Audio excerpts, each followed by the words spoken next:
వారు నా కట్టడలను నా విధులను అనుసరించి గైకొనున్నట్టు నేను వారి శరీరంలో నుండి రాతి గుండెని తీసివేసి వారికి మాంసపు గుండెని ఇచ్చి వారికి ఏక మనసు కలగజేసి వారి యందు నూతనాత్మ పుట్టింతును. అబ్బబ్బబ్బబ్బా, వాట్ ఏ వండర్ఫుల్! ఎంతో మంది ఉన్నారండి. నూతనాత్మ ఇచ్చేది ఎవరిస్తున్నారండి నూతనాత్మని? ఈ భూ ప్రపంచం మొత్తంలో ఎవరు ఇవ్వలేనటువంటిది ఆయన మాత్రమే ఇచ్చేటటువంటిది. యేసుక్రీస్తు వారు ఇచ్చేటటువంటిది ఏంటి తెలుసా? నూతనాత్మ. అవునా? వాటి వండర్ఫుల్. నిజంగా మన ఇంట్లో ఉన్నటువంటి ఫ్రిడ్జ్ ఏదైనా చెడిపోయింది అనుకో, రీప్లేస్మెంట్ స్పేర్స్ అండ్ పార్ట్స్ అని ఉంటుంది. నూతనం ఇస్తూ ఉంటారు, ఏం చెడిపోతుంది అలా రీప్లేస్మెంట్ ఉంటుంది. భూమి మీద దేనికైనా రీప్లేస్మెంట్ ఉంటుంది, కానీ ఆత్మకి రీప్లేస్మెంట్ ఎక్కడ ఉంటుందా? ఒక బైబిల్లోనే ఉంటుంది. అది దీని ప్రాక్టికల్ కూడా మీకు ప్రూవ్ ఉంది. చాలా మంది అనుకోవచ్చు, అబ్బా ఇస్తాడంట. ఎలా ఇస్తాడు? దానికి నిదర్శనం ఏంటో తెలుసా? ఎవరైతే వారి పాత జీవితాన్ని వార్చుకొని దేవుళ్ళలోకి వచ్చి మారినటువంటి మాంత్రికులు ఉన్నారు. మాంత్రికుల్లో నుంచి దేవుళ్ళలోకి యూట్యూబ్లో కొట్టి చూడండి వస్తారు, ఫేస్బుక్లో కొట్టి చూడండి వస్తారు. మాంత్రికులు దేవుడి బిడ్డలుగా మారిపోయారు. చాలా దొంగలు దేవుని బిడ్డలుగా మారిపోయారు. చాలా మంది వ్యభిచారులు దేవుని బిడ్డలుగా మారిపోయారు. అంటే వాడు మారారంటే వారిలోనికి ఏమొచ్చింది? నూతనాత్మ వచ్చింది. ఇది కాదా ప్రాక్టికల్ ఎవిడెన్స్? ఇంకేం కావాలి? ఎవిడెన్స్ ఏం కావాలి? దేవుళ్ళలోనికి రాకముందు వారి మాటలు బూతులు మాట్లాడేవారు. దేవుళ్ళలోనికి వచ్చాక వారి మాటలు ఎలా ఉన్నాయి? పరిశుద్ధంగా ఉన్నాయి. ఇది కాదా నూతనాత్మ వచ్చిందంటే దానికి నిదర్శనం. ఏం కావాలి చెప్పండి ప్రియులారా? ఏం కావాలి చెప్పండి? అంటే నూతనాత్మను పుట్టిస్తానంటున్నాడు, నూతనాత్మ ఇస్తానన్నాడు. ఎప్పుడు ఇస్తాడు? కండిషన్ చాలా ఇంపార్టెంట్. మనకు కూడా ఏదైనా వస్తువులు కన్నప్పుడు టర్మ్స్ అండ్ కండిషన్స్ అప్లై అన్నమాట, తెలుసా? టీవీ కొన్నా, ఫోన్ కొన్నా, ఫ్రిడ్జ్ కొన్నా, ఏది కొన్నా టర్మ్స్ అండ్ కండిషన్స్ అప్లై. బట్టల షాప్లోకి వెళ్ళి బట్టలు కొన్నా, చంద్ర బ్రదర్స్కి వెళ్ళా, బ్యాగ్ హుసేన్కి వెళ్ళా, మంచి మంచి షాపింగ్ మాల్కి ఎక్కడికి వెళ్ళా టర్మ్స్ అండ్ కండిషన్స్ ఉంటాయి. డీమార్ట్కి వెళ్ళి అక్కడికి వెళ్ళా. ఎక్కడేంటి టర్మ్స్ అండ్ కండిషన్? ఎప్పుడు ఇస్తాను నేను అంటున్నాడు. మనలో చదవండి వచ్చినండి, 19వ వచ్చినండి. వారు అంటే ఎవరు? మీరు. అంటే వారు అంటే ఎవరు? ఇక్కడ మీరు, మనము అని చదువుతాం. మనము వారు నా కట్టడం. నా అంటే దేవుని, నా ప్లేస్ లో దేవుని పెట్టండి. మనము దేవుని కట్టడలను, దేవుని విధులను, నా ప్లేస్ లో దేవుని పెడితే దేవుని విధులను అనుసరించి గైకొనట్లు నేను వారి శరీరంలో నుండి రాతి గుండెను. అంటే ఏంటి? రాతి గుండె ఉందా నిజంగా? అవునా? దేవుళ్ళలోకి రాకముందు మన గుండె ఏంటో మనకు తెలుసు. దేవుళ్ళలోకి రాకముందు తెలుసు మన గుండె ఏంటో. ఏ గుండె అది? రాతి గుండె. అంటే ఎంత కఠినంగా ఉంటామో, ఎంత చెప్పినా వినం, ఎంత చెయ్యొద్దురా తప్పురా అన్నా దేవుళ్ళలోకి రానోడు వెళ్ళాడు. అర్థమైందా? ఒక మటరిస్ట్ ఉన్నారు నిజంగా, ఎన్నో మటర్లు చేసేది. ఒక మటరిస్ట్ ని నిజంగా దేవుళ్ళలోకి వచ్చాడు. ఒక మటరిస్ట్ 19-20 మటర్లు చేసినట్ట. ఏం తప్ప తెలివి చేసామంటే రాతి గుండె ఎవరు ఎంత చెప్పినా వెళ్ళలేదంట. దేవుళ్ళలోకి వచ్చాక అయ్యో పశ్చాత్తాపడిపోయి నిజంగా నేను చాలా తప్పు చేశాను అని అనుకుంటారు. చాలా మంది వర్షాల సువాదం అనుకుంటారు. అంటే ఎన్ని తప్పులు చేసినా దేవుళ్ళలోకి ఎంత క్షమిస్తాడా అంటే, తెలియక ముందు ఎన్ని తప్పులు చేసినా క్షమిస్తాడు. తెలిసాక నువ్వు తప్పులు చేసి తెలిసి నువ్వు మర్డర్ చేస్తే నేను క్షమించడం దేవుడు. చాలా మంది అందులో 200 మర్డర్లు చేసి మరి దేవుళ్ళలోకి వెళ్తే దేవుడిని క్షమిస్తాడా? బుద్ధిహీనమైనటువంటి ప్రశ్న. వాడు తెలియక ముందు 200 మర్డర్లు చేశాడు, తెలిసి ఒక్కటి చేసిన వాడు నరకమే. అది దట్ ఈస్ బైబుల్. అంటే కాబట్టి జాగ్రత్తగా అర్థం చేసుకోవాలి వచనాలని. చాలా మంది అర్థం చేసుకోకుండా దీన్ని అర్థం చేసుకునే వాళ్ళు ఎక్కువైపోయారు సమాజంలో. అర్థం ఉందా? కాబట్టి మరలా వచనం చదువుకున్నాం. 19వ వచనం, వారు నా కట్టడలను నా విధులను అనుసరించి గైకొన్నట్లు నేను వారి శరీరంలో నుండి రాతి గుండెని తీసివేసి వారికి మాంసపు గుండెని ఇచ్చి వారికి ఏక మనస్సు కలగజేసి వారి యందు నూతన ఆత్మ పుట్టించును. కాబట్టి మీకు కావాల్సింది ఏంటి? నూతన ఆత్మ కావాలి, నూతన హృదయం కావాలి, నూతన స్వభావం కావాలి. ఇంకా ఇదే వచనాన్ని రిలేటెడ్ గా ఇంకొక వచనం చూద్దాం. ఎహెజ్కేలు ఒకసారి చూడండి. ఎహెజ్కేలు గ్రంథం 36వ అధ్యాయం. ఎహెజ్కేలు గ్రంథం 36వ అధ్యాయం. అదే అధ్యాయంలో ఎహెజ్కేలు గ్రంథం 36వ అధ్యాయం 26వ వచనాన్ని నేను చదువుతున్నాను. ఒకసారి చాలా జాగ్రత్తగా చూడండి. 26, నూతన హృదయము మీకు ఇచ్చేదను. నూతన సంవత్సరానికి వచ్చిన నా ప్రియ బిడ్డలారా, నూతన సంవత్సరం పాతే జ్ఞానవంతులు చెప్పాడు సొలొమోను గారు. మీరు అడిగారు, అయ్యా మరి నూతనం మరి ఏంటి అని మీరు అడిగారు. దానికి ఏంటి నూతనం? నూతన హృదయం. హృదయం అనేది నూతనంగా ఉండాలి. హృదయం అనేది నూతన ఆత్మ. ఇది నూతనం. ఎందుకంటే దేవుడు చెప్పిందే నూతనం. మనిషి చెప్పింది నూతనం అయిద్దా? అవదు కదా. దేవుడు చెప్పాలి ఏది కొత్తదో ఏది పాత. ఎందుకని? ఈ విశ్వాన్ని తయారు చేసింది దేవుడు కాబట్టి. తయారు చేసినోడు చెప్పాలి. అర్థమైందా? ఈ విశ్వాన్ని తయారు చేసింది దేవాది దేవుడు. అందుకే ఒక గంట సమయంలో 1,11,680 కిలోమీటర్ల వేగంతో తిరుగుతా ఉంది భూమి. భూమి తిరుగుతా ఉందని బైబిల్ చెప్పింది. అర్థమైందా మీకు విషయం? బైబిల్లో ఉంది భూమి తిరుగుతా ఉంది. భూమి తిరుగుతుంది కాబట్టి 1,11,680 కిలోమీటర్ల వేగంతో తిరుగుతుంది.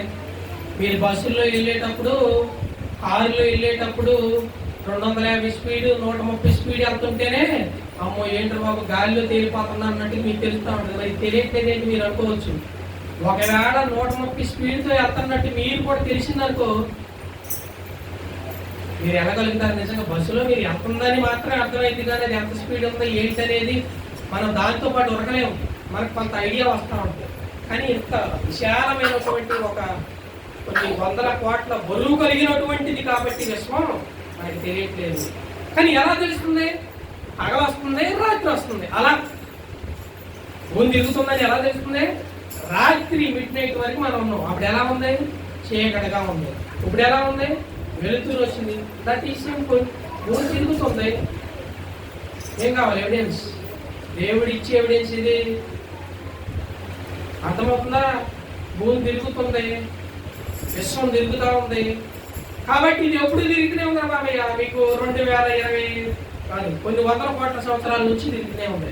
శాస్త్రం ప్రకారం 1500-1600 కోట్ల సంవత్సరాలు అయింది విశ్వం ఉందని చెప్తా ఉంటారు దాదాపుగా శాస్త్రం ప్రకారం.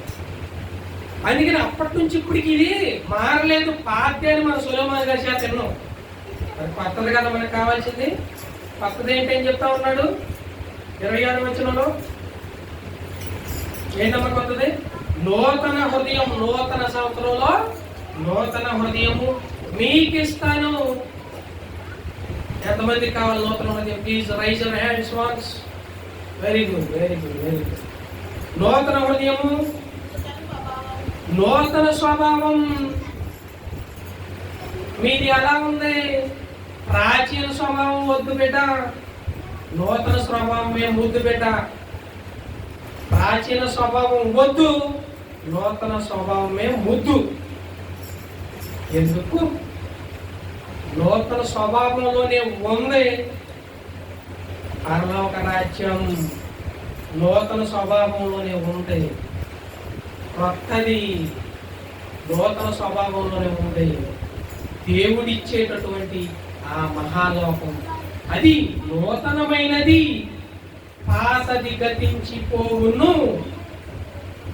పాతది మన తాతల కాలంలో ఉంది భూమి, మన తాతల కాలంలో ఉన్న సూర్యుడు. అప్పటికి ఇప్పటికి ఏమీ మార్పు లేదు, కొంచెం టెక్నాలజీ మారిందంటే. ఏం మారింది? టెక్నాలజీ మారింది. చూసారా బైబిల్ ఎంత వాస్తవం, ఎంత వాస్తవం, ఎంత సైంటిఫిక్ రీజన్తో చెప్తున్నాం ఉంది బైబిల్.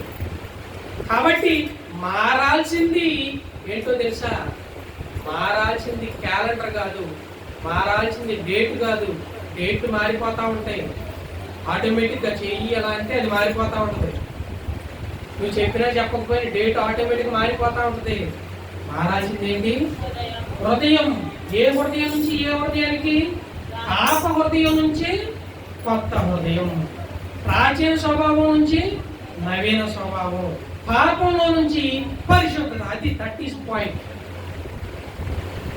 పాత స్వభావం నుంచి నూతన స్వభావం, పాత ఆత్మ నుంచి నూతన ఆత్మ.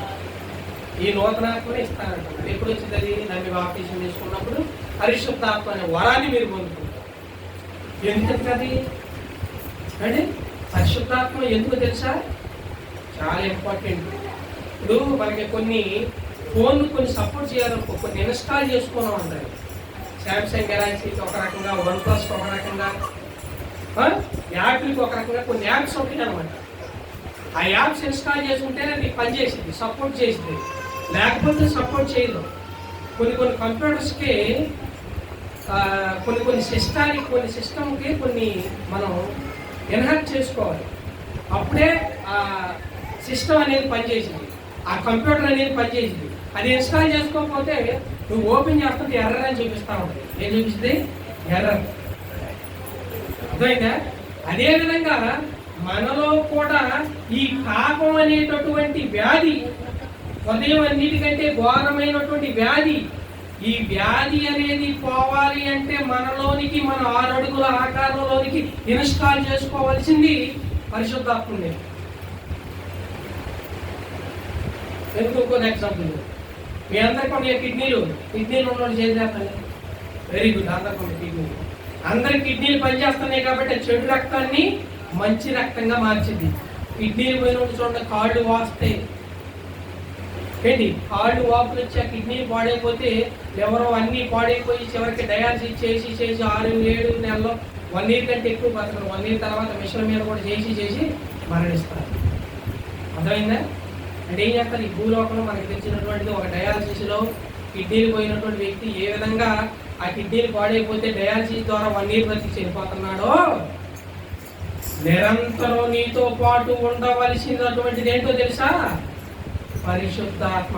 ఆ పరిశుద్ధాత్మ నీ హృదయంలో ఇన్స్టాల్ చేసుకుంటే నీలో పాపం వచ్చిందనుకో, ఆ పాప తలంపుల్ని అదేం చేసింది? హరించింది.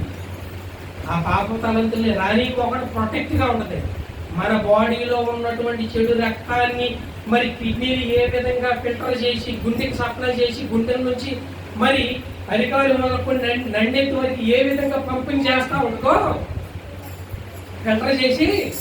ఫిల్టర్ చేయకుండా పంపించిందనుకో స్పాట్ డెత్, చనిపోతారు.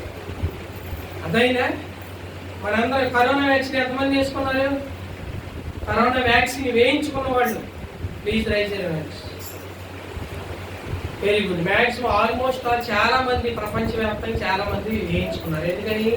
ఆ వ్యాక్సిన్ వేయించుకుంటే కానీ ఆ వైరస్ రాదండి. దానికంటే ముందుగా చిన్నప్పటి నుంచి ఎన్ని టీకాలు వేయించుకుంటున్నాం మన పిల్లలకే. ఎన్నో సంవత్సరం? 10 సంవత్సరాలు వచ్చేటంత వరకు, 15 సంవత్సరాలు వచ్చేటంత వరకు కొన్ని వ్యాక్సిన్లు వేస్తారు కదా స్కూల్లో. ఎందుకు వేస్తున్నారు? Polio drops. ఎందుకు? పోలియో వ్యాధి వస్తే కాళ్ళు వంకల్లో పోతాయి కాబట్టి పోకుండా ఉంటాయి. మసూచి డ్రాప్స్, మసూచికి వ్యాక్సిన్ అవునా? మసూచికి. అదేవిధంగా మరి పోలియోకి ఎక్కువగా అందరికి తెలిసిన పోలియో కాబట్టి దాన్ని ఒక్కటి చెప్తున్నాను. పోలియో డ్రాప్స్ ఎందుకు వేస్తారు? అది వేయకపోతే ఏం జరిగింది? పెద్దయ్యాక చేతులు కాళ్ళు కట్టకుంటే ఉండవు. పోలియో వ్యాధి వస్తే చేతులు కాళ్ళు ఏదో సంథింగ్ సమస్యలు వస్తాయి అన్నమాట. మరి దానికోసం ఏం చేస్తున్నాం? బాడీలోకి ఏం చేస్తున్నాం? డ్రాప్ వేస్తాం. ఇంకా కొన్ని రోగాలకి కొన్ని వ్యాక్సిన్లు వేస్తూ ఉన్నాం. రీసెంట్గా మనకి తెలిసింది ఏంటి? Corona vaccine. ఎందుకు ఎంచుకున్నారంటే అది రాకోకుండా ఉంటుందని.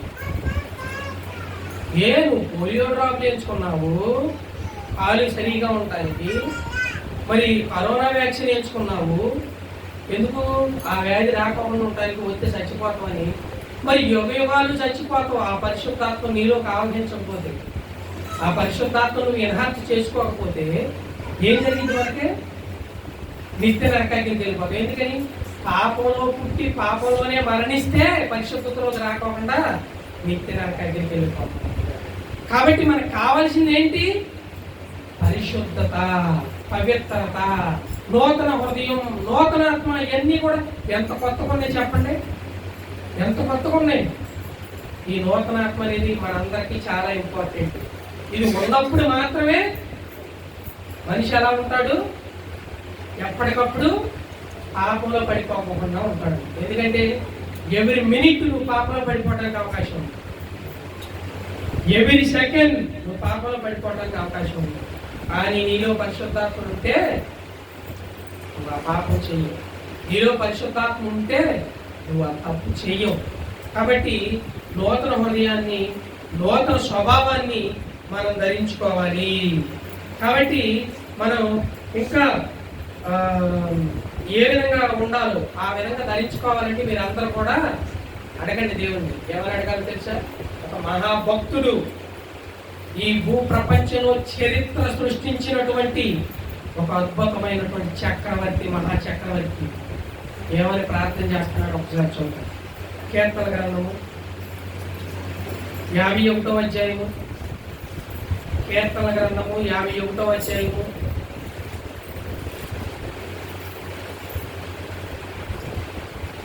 10వ వచనాన్ని చదువుతున్నాను చూడండి. దేవా నా యందు శుద్ధ హృదయము కలుగజేయుము.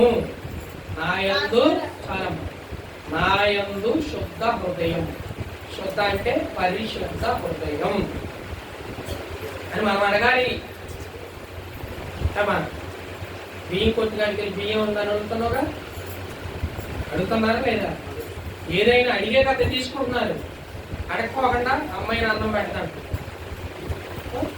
ఎంత ఇన్ని అడిగినోడివి నీ లైఫ్ లో ఉపయోగపడేది, నువ్వు నూతన సంవత్సరంలోకి వెళ్ళటానికి ఉపయోగపడేది ఏంటి? నువ్వు నూతనంలోకి వెళ్ళటానికి ఉపయోగపడేది ఏంటి? ఎక్కడని చెప్పాను? దేనివల్ల నూతన సంవత్సరం పాడైపోయిందని చెప్పాను? మన హృదయం అన్నిటికంటే ఘోరమైన వ్యాధి కాదు, దానివల్ల. అది ఘోరమైన వ్యాధితో పాడైపోయింది కాబట్టి సంవత్సరాలన్నీ కూడా పాడైపోయింది. అర్థమైందా? దినాలు చెడ్డవి అని చెప్పిందా బైబిల్? మంచి అని చెప్పిందా? దినాలు చెడ్డవి కనుక సమయమందును అసమయమందును ప్రయాసపడండి. అర్థమైంది విషయం? కాబట్టి ఇక్కడ మనం జాగ్రత్తగా ఈ వచనాన్ని చూడగలిగితే ఆయన చక్రవర్తి గారు ఎంత అద్భుతమైనటువంటి మహాచక్రవర్తి, మహారాజు ఎంత అద్భుతమైనటువంటి మరి ప్రార్థన చేస్తున్నాడు చూడండి. దేవా నా యందు శుద్ధ హృదయమును కలుగజేయుము, నా అంతరంగములో స్థిరమైన మనసును నూతనముగా పుట్టించుము. నూతనంగా, నూతన సంవత్సరం ఎప్పుడు వచ్చింది? ఈ పాత సంవత్సరంలో అందరూ నూతన సంవత్సరం అనుకునేటటువంటి పాత సంవత్సరంలో నూతనమైనది నూతనాత్మ, నూతన స్వభావం, నూతన హృదయం, శుద్ధ హృదయం, పరిశుద్ధ హృదయం దయచేయమని అడుగుతా ఉన్నాడు. ఆయన అడుగుతున్నాడంటే మరి మీరు అడగకుండా ఉండాలండి. మీరందరూ కూడా ఏం చేయాలి? అడగాలమ్మా. మరి ఏమడుగుతున్నారు? ప్రభువా, అప్పుడు సమస్య, ప్రభువా ఇల్లు లేదయ్యా, మరి ఏం చేద్దాం? ఇల్లు లేకపోయినా ఇల్లు ఉందా, నువ్వు బాగానే బతుకుతున్నా ఆయన. ఈ లోకంలో దేవుడు నేను ప్రభావం చేయడం కాకపోతే బాగా ఉన్నోడు కొంచెం మంచి బతుకుతుంది, బాగా లేనుడు. కాబట్టి ఎంత కోటీసుడైనా తినేది ఎంత తింటున్నాడు? ఒక్క కూరతో, రెండు కూరతో, 100 కూరలు పెట్టినా అన్ని తినలేడు. అర్థమైందా? ఈ జానడ పొట్టకి ఎంత అవసరం అంతే తింటారు, ఎవరైనా ఎక్కువ తింటారు. కాకపోతే ఉండోడే 100 రకాలు వండించి అందులో ఏదో ఒకటి సెలెక్ట్ చేస్తాం, తినేది ఒకటే. మా అయితే 2, ఇంకా గట్టి మాట్లాడుతుంటే 3 సాంబార్తో అయిపోతాయి, 4 పెరిగాలతో అయిపోతాయి. మనం కూడా అంతే కదా. కొన్నిసార్లు మనం 2-3 కూరలు తింటా ఉంటాం పెళ్లి భోజనానికి వెళ్ళినా. ఎక్కువ ఏమండి ఈ పెళ్లి భోజనాలు కూడా ఎక్కువ వెరైటీలు అయితే ఎవరు తినలేడు. అవునంటారు కాదంటారు? ఎవరైతే ఒకే కూర సాంబార్ పెరిగాలని తింటారు, అబ్బాయి హాయిగా ఉన్నాయని గ్రామాన్ని ఏమి బయటకు వస్తారు. 20-30 రకాలు వేస్తారు బాగున్న వాళ్ళ దగ్గరికి వెళ్ళినప్పుడు. ఏది తినలేవు, అర్థమైందా? ఏది తినలేవు అన్నమాట. కాబట్టి ఉండోడైనా లేనోడైనా జానడు పొట్టే. కాబట్టి ఏదో విధంగా ఈ లోకంలో బ్రతికేస్తాం. కానీ మనకు మారాల్సింది ఏంటో తెలుసా? హృదయం మారాలి. మనం అడగాల్సింది ఏంటో తెలుసా? హృదయాన్ని అడగాలి. నాకు పరిశుద్ధత నీవు ప్రభా, నాకు నూతన హృదయాన్ని నీవు ప్రభా, నాకు నూతన స్వభావాన్ని నీవు ప్రభా. ఇది పెట్టాలి ప్రార్థనలో. మరి ఈరోజు ప్రార్థన కూడా చాలా మంది ఎన్ని రకాల ప్రార్థన చేస్తున్నారు మీకు తెలుసు. మన ప్రార్థనలు ఏముంటుంది లేకపోతే చెప్పండి. ఇది ఎంతమంది ప్రార్థన చేస్తున్నారు? నూతన హృదయం, నూతన స్వభావం, నూతన ఆత్మ, వీటినే ఏమంటే ప్రభు అని ఎవరైతే ప్రార్థన చేస్తారో వారు ధన్యులు. ఎందుకంటే నువ్వు అడగకపోయినా కానీ నీ పరలోక తండ్రికి తెలుసు నీకు ఏమి తిందుమా, ఏమి త్రాగుదుమా అని, నీ వస్త్రముల గురించి అయినను నీ దేహం గురించి అని చింతపడబడి. ఈ పక్షులను పోషించినటువంటి దేవుడు నేను పోషించడా. అది బైబిల్ పాట. అంటూ బైబిల్ ఎంత అద్భుతమైనటువంటి మాటలు చెబుతుందండి. నిజంగా ఈ మాటలు విన్నటువంటి వ్యక్తి స్వార్థపరులుగా మారుతారా? ఈ మాటలు విన్నటువంటి వ్యక్తి దొంగలుగా మారుతారా? ఈ మాటలు విన్నటువంటి వ్యక్తి వ్యభిచారులుగా మారుతారా? అంటే సొసైటీని బాగు చేయడానికి ఉపయోగపడే మాటలు ఈ మాటలు.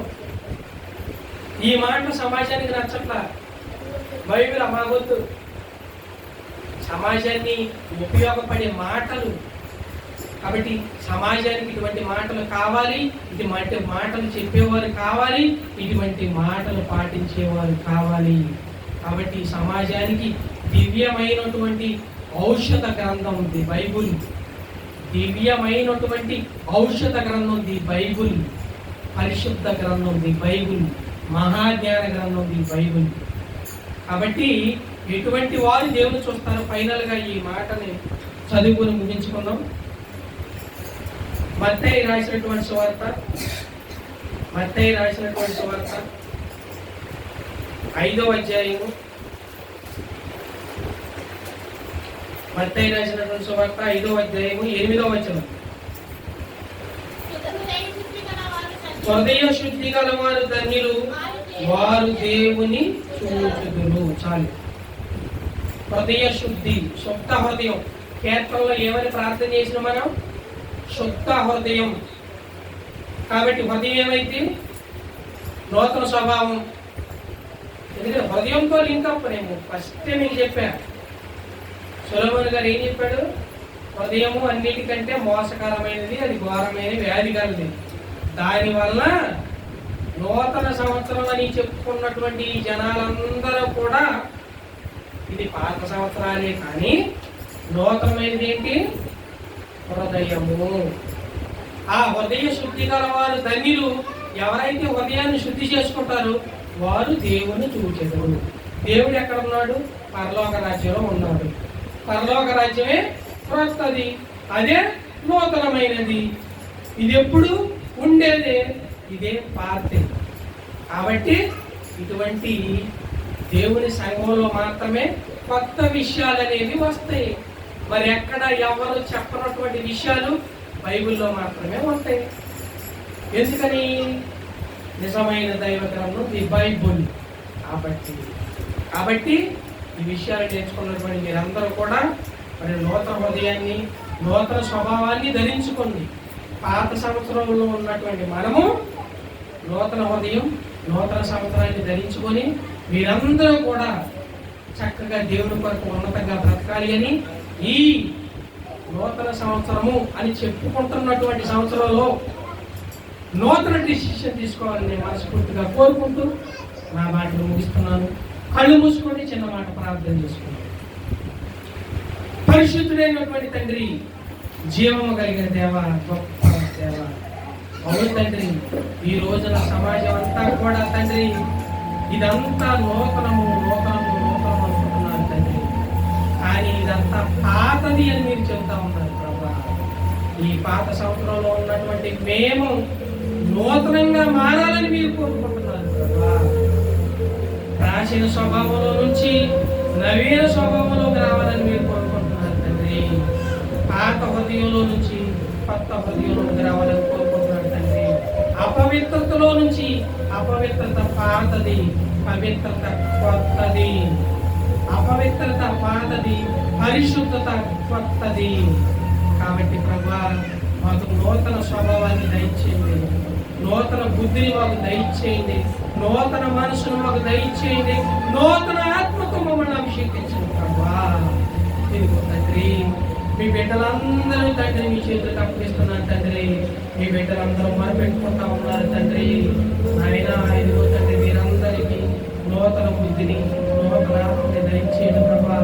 ఎందుకంటే ఎవరైతే నూతన స్వభావాన్ని ధరించుకుంటారో, ఎవరైతే నూతన ఆత్మను పొందుకుంటారో, ఎవరైతే నూతన బుద్ధిని పొందుకుంటారో నాయన, వారు మాత్రమే నూతనమైనటువంటి ఆ మహాలోకానికి, కొత్తదైనటువంటి ఆ పరిశుద్ధతలోనికి ప్రవేశిస్తారని వాక్యం సెలవిస్తా ఉంది. కాబట్టి ఇక్కడ ఉన్నటువంటి ప్రతి ఒక్కరికి, అందరికీ నూతన బుద్ధిని, నూతన స్వభావాన్ని అందరికీ దయచేయండి ప్రభువా.